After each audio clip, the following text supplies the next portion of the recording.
Hi, this is Anita from RMD Engineering College. So let's see about a different topic today. So that is the decisions. What are the types of decisions inside the company? It could be a strategic decisions, it could be a tactical decisions, it could be a operational decisions. What is the difference? Strategic decisions or the long-term decisions which is taken for the company. It is taken by the owners or the board of directors.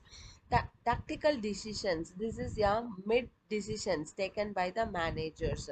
For example, if there has to be some different input or different raw material to be inputted for the company, so those and all those decisions and all will be taken by the managers. Then comes the operational decisions. This is a low end decisions, lower order decisions, which is taken by the employees itself. Most of the employees take these decisions.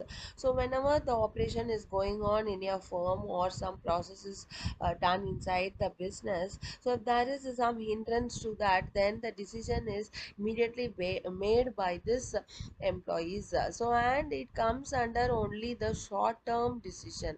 So it doesn't even if the employee makes some mistakes, it does not affect the company on a larger manner. So these are the different types of decisions inside the business, inside the management.